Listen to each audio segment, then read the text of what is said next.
पारंपरिक शेतीला थोडीशी बगल देऊन नवीन तंत्रज्ञानाच्या आधारे शेती करणाऱ्या केज तालुक्यातील भाटुंबा या प्रसिद्ध गावातील अमर विजयकुमार चौरे यांनी या परिसरातील शेतकऱ्यांचे यावर्षी लक्ष केंद्रित केलेले आहे। त्यांनी आपल्या 2.5 एकर शेतीमध्ये केळी पिकाची लागवड केलेली आहे आणि त्यामध्येच टरबूज या आंतरपिकाचे उत्पादन त्यांनी यशस्वीरित्या घेतलेले आहे। कृषी विभागाच्या संपर्कामध्ये राहून या तरुण शेतकऱ्याने आपली टरबूज शेती यशस्वी करून मोठे उत्पादन घेतलेले आहे। 5-6 किलोपर्यंत वजनाची टरबूज त्यांना या शेतामध्ये मिळत आहेत। म्हणून या प्रसिद्ध युवा शेतकऱ्याची शेती पाहण्यासाठी कृषी विभागाचे अधिकारी, कर्मचारी आणि पत्रकार त्यांच्या शेतावर उपस्थित झाले होते।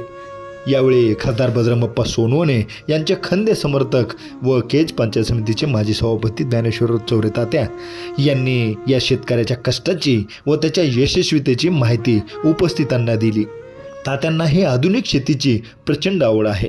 आपल्या शेतीमध्ये तेही विविध प्रयोग करत असतात। यामुळे त्यांनी शेतीच्या विषयावर उपस्थितांना सखोल असे मार्गदर्शन केले। तसेच यावेळी केजचे तालुका कृषी अधिकारी सागर पठाडे, मंडळ कृषी अधिकारी वाघमारे साहेब, लोंढे साहेब, गोरे मॅडम यांनी या शेतकऱ्यांचे कौतुक करून कृषी विभागाच्या योजनांची माहिती उपस्थित शेतकऱ्यांना दिली। पहा तर मग या कार्यक्रमाची काही क्षणचित्र आपल्या न्यूज 1 महाराष्ट्र वाहिनीवर।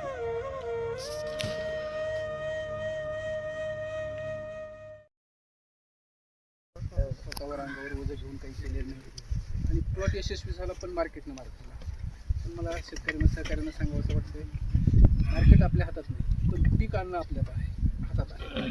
पीक कधी एकदा आणायची आयडिया जी समजा नॅक आहे समजा ती आपल्यात आत्मसात झाल्याच्या नंतर ही असे टरबूज, खरबूज, मिरची जी मसाला पिकं जी आहेत हे मसाला पिकं एका वेळेस किती उंचीवर घेऊन जातील हे काही सांगता येत नाही। पण ती आपल्याला त्याची आयडिया येणं आवश्यक होतं। आज घडीला ती आयडिया त्या पोरांनी आताच्या पिढीनं आत्मसात केली, त्याच्याबद्दल आम्हाला तो एक आनंद आहे। त्यामध्ये आज घडीला तुमचा कृषी विभाग आमच्या मदतीला असतो, त्याच्यासाठी आवर्जून तुम्हाला बी बोलवावं आणि तुम्ही आला बरोबर ती पत्रकार मंडळी जी आहे प्रसिद्धी यापेक्षा नवीन पिढीनं जी हातावर जी घेतलेला कारभार आहे किंवा जी शेतीची आज शेती नको जी म्हणणं आहे, शेतीत काय निघतंय आणि कसं निघतंय हे एक दाखविण्याचं एक पोरांनी धाडस केलंय आणि हीच पद्धत, हीच परिस्थिती सगळ्या आताच्या नवीन पोरांनी करावी ही अशी अपेक्षा आहे। आणि या करण्यासाठी खर्च लागतो पण खर्च लागल्यावर पैसा बी येतो। आज घडीला मार्केट जरी पडलेलं असलं पण नुकसानीत नाही।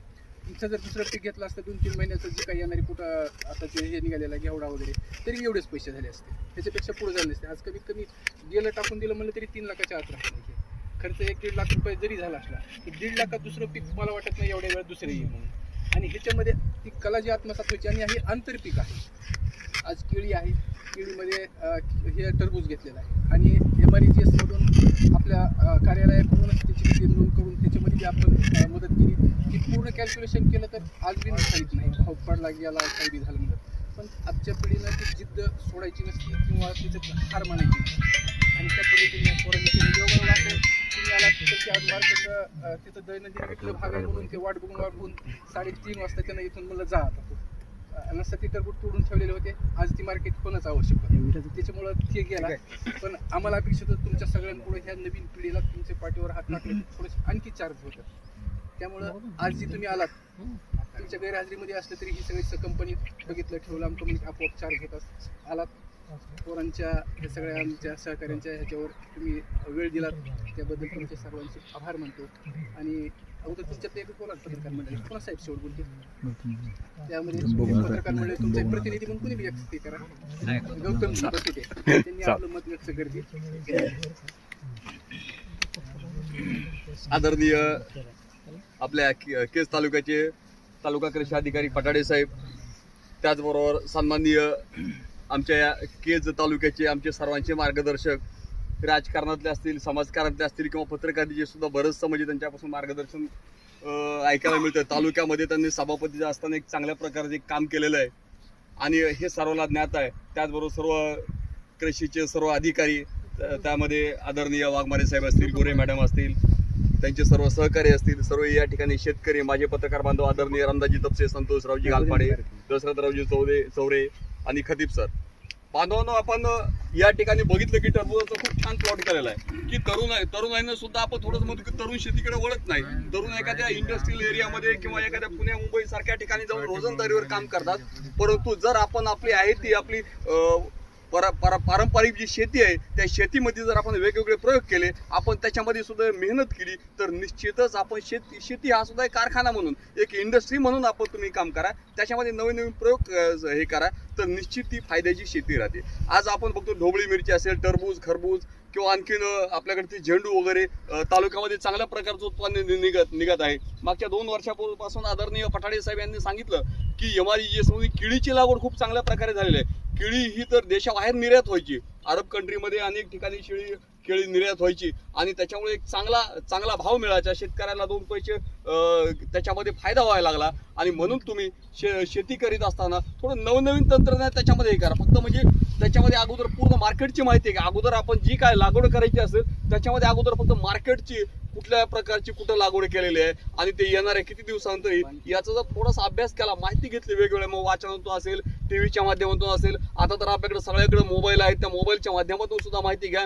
वेगवेगळे नवीन व्हरायटी असतील, नवीन विकसित झालेले वाहन असतील, त्याच्यात जर आपण थोडंसं झोकून दिलं आणि प्रामाणिकपणे जर काम केलं, नाहीतर आपल्याकडे काय होतं, एखादी स्कीम योजनेतलं म्हणलं की अगोदर आपण ती योजना पूर्णत्वास जाण्याच्या अगोदरच आपण त्याचं काय करतो, आपण म्हणजे फळं खाण्याच्या ऐवजी मुळाचे झाड उपटून खायला बघतो. म्हणजे असं जर नाही केलं तर थोडंसं एखाद्या वेळेस तात्यानं सांगितलं की कधी तोटा होईल, कधी नफा होईल, परंतु निश्चितच आपण केलेला प्रामाणिकपणे केलेल्या कामाचा प्रामाणिकपणे आपल्याला 2 पैसे मिळाले तर आपल्याला त्याच्यामध्ये समाधान वाटतं. आणि म्हणून एवढंच शेती आजकाल बघतो आपण, शेती वाढायला नाही, शेती हळूहळू नंबरवरचे शेतकरी एकरवरचे आता गुंठेवरचे मला वाटतं त्या स्क्वेअर फुटावर सुद्धा येतील आता काही दिवसांना.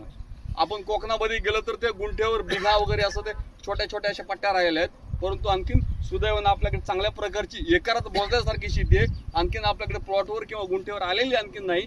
जर तुम्ही त्याच्यामध्ये प्रामाणिकपणे काम केलं आणि त्याच्यामध्ये आणखी थोडा अभ्यासपूर्ण काम करून किंवा माहिती घेऊन, कृषीचे अधिकारी आपल्याकडे नेहमी आपल्याकडे मार्गदर्शन करण्यासाठी तुम्हाला आहेत आणि त्याच्यात काम करीत असताना अगोदर आपल्या पूर्वीच्या शेतकऱ्यांनी काय केलं ते सुद्धा थोडंसं मार्गदर्शन केलं आणि थोडी त्याच्यावर न्यूकोपाची स्पर्धा केली, स्पर्धेत आपण उतरलो तर निश्चितच फायदा झाल्याशिवाय राहणार नाही. एवढंच असं या निमित्तानं माझं मनोगत व्यक्त करतो. ना आम्ही वेगवेगळ्या शेतीच्या असतील किंवा वेगवेगळ्या ज्या काय आम्ही सक्सेस स्टोरी करतो किंवा बातम्या छापतो ते शेतकऱ्याला वाहवा करण्यासाठी किंवा त्याचं ते कौतुक करण्यासाठी तर असतातच, परंतु त्याच्या माध्यमातून आणखीन इतरही शेतकरी प्रवृत्त व्हावं, त्याच्यातून आणखीन नवनवीन शेतकरी तयार व्हावं, त्यांनी आपल्या शेतावर प्रयोग करावा, म्हणून आम्ही त्याच्यासाठी आम्ही प्रसिद्धी माध्यम म्हणून आम्ही काम करीत असतो. प्रसिद्धी माध्यम म्हणजे एखाद्याचं फक्त तुम्ही आज बोललो टरबूज खाऊ घातलं म्हणूनच नाही, तर याच्यातून आणखीन असे शेतकरी तयार व्हायला पाहिजे. हा उद्देश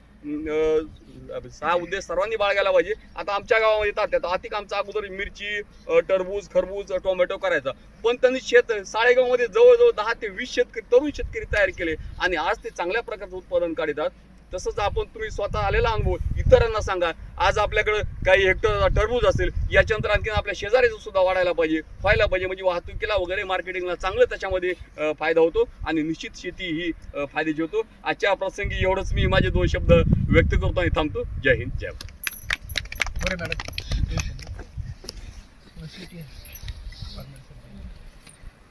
बोला तिथून.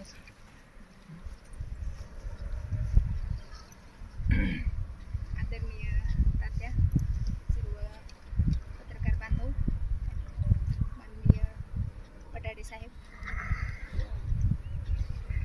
मंडळाधिकारी वाघमारे साहेब, माझे सहकारी बांधव लोंढे साहेब, पाटील साहेब, सगळ्यांनी वेळात वेळ दिला त्याबद्दल सर्वांचे मनापासून आभार. आणि म्हणजे भाऊंनी मला 2 ते 4 वेळा फोन केला की मॅडम म्हणजे येत आहे का, असं टरबूज खाण्यासाठी आलेत आपले, तुमची एकदा तरी व्हिजिट व्हावी आणि आपल्या सहकारी सगळेजण यावे अशी अपेक्षा आहे. ठीक आहे म्हटलं. त्यात काय होलं, म्हणजे मला असं वाटायला लागलं की नेमकं मी आता तात्या म्हणल्याप्रमाणे की अमर भैयाची तळमळ इतकी होती की ते त्यांनी म्हणजे जमीन तयार करण्यापासून ते आजच्या घडीपर्यंत मी बघितलेली आहे. त्या जमीन तयार करत असताना मी प्लॉटला व्हिजिट केली होती, कारण MREGS अंतर्गत त्यांची केळी लागवड होती. जिओ टॅगिंगच्या वेळेस मी आले होते, तर ते आणि स्वतःवर का ट्रॅक्टर चालवणं ते काय म्हणतात बेड. पूर्ण बेड तयार करणं म्हणजे तितक्यापासून प्रकाश सापळे लावणं, नंतर लागवड झाल्याच्या नंतर पण प्रकाश सापळे लावणं, चिकट सापळे लावणं आणि कुठलं औषध किती प्रमाणात फवारायचं पूर्ण म्हणजे त्यांनी एकदम त्याचं वेळापत्रक तयार करून शेड्यूलनुसारच ते केलेलं होतं. आणि म्हणजे याचा तर जरी आज काय म्हणतात मार्केट डाऊन झालं असलं तरी ते प्रॉफिटमध्ये आहेत असं मला वाटतंय. आणि हे कशामुळे वाटतंय आता सांगू का, त्यांचं रेग्युलर मी स्टेटस बघते आणि त्यांच्या चेहऱ्यातला जे आनंद आहे त्याच्यामुळे मला वाटतंय बरं का सर की मार्केट डाऊन असलं तरी म्हणजे ती खरी मोठी कमाई आहे बरं का त्यांनी केलेल्या कष्टाची. कारण रोज म्हणजे भैया इतके हुरूपानं दररोजचं त्यांच्या टरबुजाचं स्टेटस, खरबुजाचं स्टेटस होतं आणि म्हणजे त्याच्यातून मग माणूस नाराज आहेत ते नाहीत बरं का नाराज असं मी सांगू शकते इथं सगळ्याच्या कारण त्यांनी जे कष्ट केलं आता तर आपण बघितलं खाल्लो म्हणजे त्याची क्वालिटी त्यानंतर त्याचं वजन म्हणजे सगळंच एकदम घेतली आणि कौतुकास्पद आहे. मग काय म्हणाले मी की आपला म्हणजे एखादा गुरु, आपले गुरु आई वडील आपल्याला इथपर्यंत आणतात परंतु म्हणजे आपण जर कुठंतरी काही घडलो तर सगळ्यात आनंद कुणाला असतो, ते मूल ज्यानं घडवलंय त्याला. तसं ते भैयांचं आहे बरं का. आज भैया नाहीत समजा त्यांची जी काही काय म्हणतात तू फक्त लढ म्हण असं म्हणायला आपण सगळे कौतुकाची थाप देणार होतो तर जास्त काही नाही. पण माझं कंटिन्यू म्हणजे तुमच्या सगळ्यांकडंच सहकार्य येणं जाणं राहील आणि तुम्ही बोलवा मी तेव्हा हजर होईल. एवढे बोलून मी माझे 2 शब्द संपवते.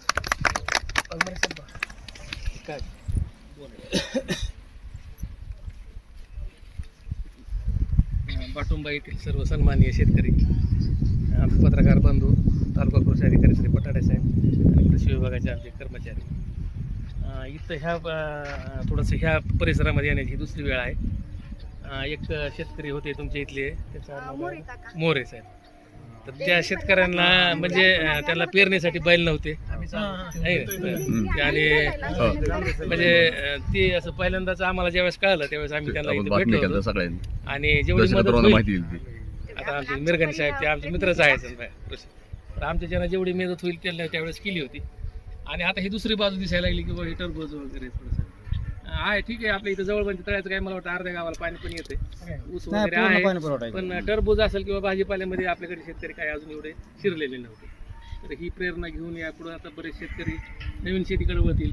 शेडनेट व्हावे तिथं अजून आपल्याकडं आहे महाडीबीटीवर तुम्ही घेऊ शकता. शेडनेट आहेत, पॉली हाऊसेस आहेत, कांद्याचं उत्पादन वाढू शकते ह्या गावामध्ये. अजून भाजीपाल्याचं आहे, ह्या इतर बाबीचा बघा आता सगळ्यांनी विचार करून ह्यामध्ये थोडंसं जर घुसलात तुम्ही तर आमची मदत राहील आम्ही कायमस्वरूपी.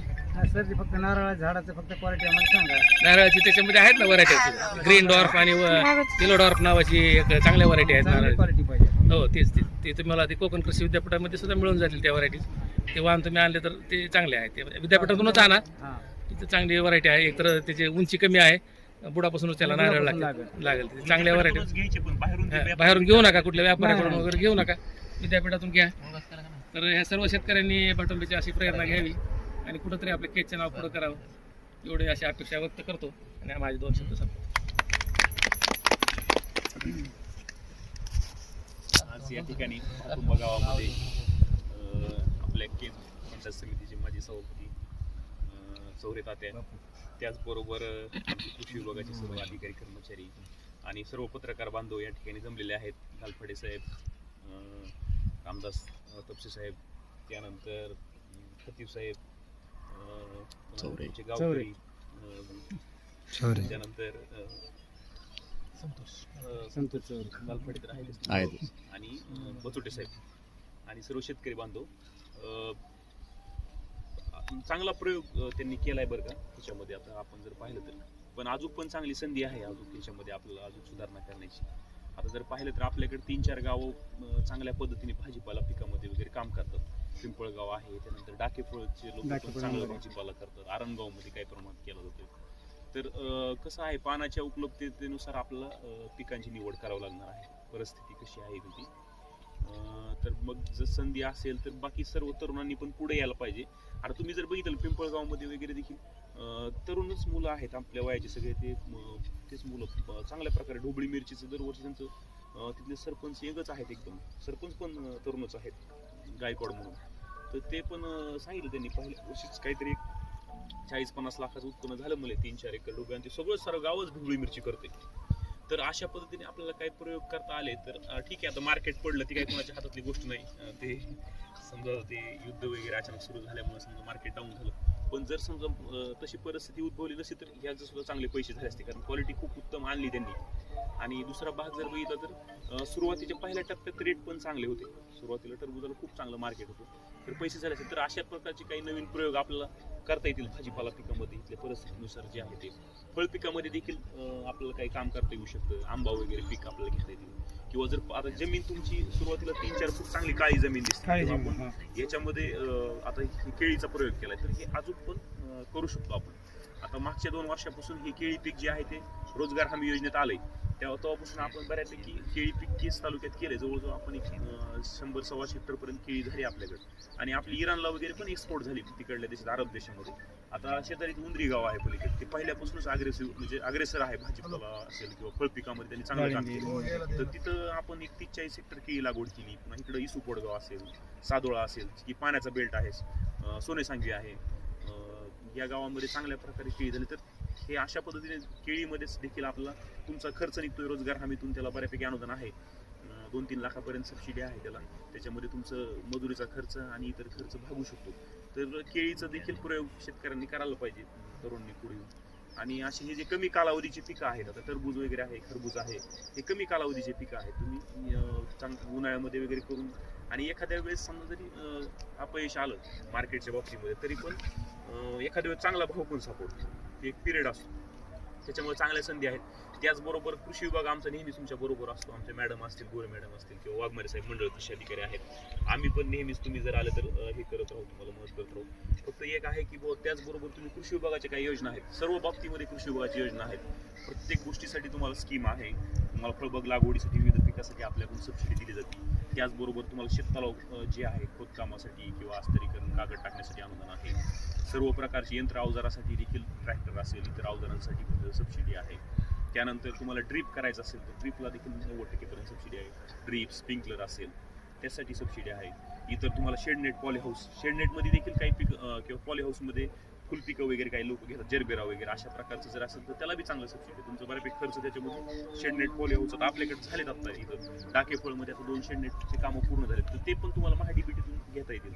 त्याचबरोबर आता तरुण मुलांनी जर पुढे येऊन एखादी शेतकरी उत्पादक कंपनी नावाचा एक कन्सेप्ट आहे, तुम्हाला माहित आहे की नाही माहित नाही, पण शेतकरी उत्पादक कंपनी नावाचा एक कन्सेप्ट आहे. तुम्ही आपल्याकडे झाल्यात बऱ्यापैकी, केजमध्ये मोठ्या प्रमाणात झाल्यात. तर त्यातून देखील तुम्ही चांगल्या प्रकारे शासकीय योजना, त्याचबरोबर तुम्ही एकत्रित येऊन शेती करू शकता. समजा तुम्ही आता टरबूज करताय किंवा पिकं करताय, तर तुम्ही एकत्रितरित्या हे विक्रीसाठी तुम्हाला नेता येईल. एकट्याला शक्य नाही बाहेर दुसरीकडे, तुम्हाला पुण्याला घेऊन जायचं आहे, मुंबईला घेऊन जायचं.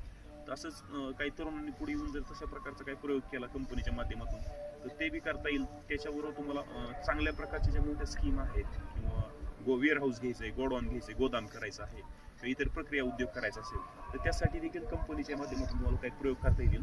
आपल्याकडे आता 4-5 कंपन्या चांगल्या प्रकारे काम करतात, तुम्हाला माहिती आहे ना. बनसरोळ्यामध्ये 1-2 कंपन्या आहेत, 2-3 कंपन्या चांगल्या प्रकारे काम करतात. दत्ता काकडे सरांची आहे, त्यांचं वेअर हाऊस आहे. ते अलीकडे गोरेंचं एक आहे. तिथं ती बनसरोळा एक चांगलं प्रगत गाव आहे आपल्याकडलं, तुम्हाला माहित असेल. केस तालुक्यामध्ये वेगवेगळे प्रयोग ते पण करतात. तिथं कंपन्या आहेत. वडगावमध्ये एक कंपनी चांगली आहे. आता इथं कुंभेफळला पण विष्णू थोरात आहेत, त्यांची पण एक कंपनी त्यांनी रजिस्टर केली, खरेदी वगैरे करतात ते. तिथंच ते मानेंचे, आडसवाले मानेंचे त्यांनी खरेदी केंद्र टाकले, ती पण कंपनीच्या माध्यमातून करतात. तुम्हाला शासकीय खरेदी केंद्र देखील आता फार्मर प्रोड्युसर कंपन्याला मिळत आहे, किंवा इतर शासकीय योजना ज्या आहेत, तुम्हाला जरी आपल्याकडे पोकरा योजनेत वगैरे गाव नसलं तरी देखील त्या कंपनीच्या माध्यमातून काही लाभ घेता येतील. तसे काही प्रयोग करायला पाहिजेत. तर मी चौरेकरांना विनंती करतो की तुम्ही थोडंसं प्रमोट करायला पाहिजे सगळ्याला, आणि जास्तीत जास्त आमच्या डिपार्टमेंटचा बी लाभ घ्यावा. आणि मी तुम्हाला सर्वांना शुभेच्छा देतो आणि थांबतो.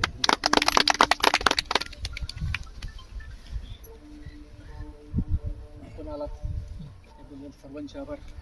हे शेतकरी आता धार काढायची वेळ होती. त्यांना खाऊ द्या आलेले पाहुणे काय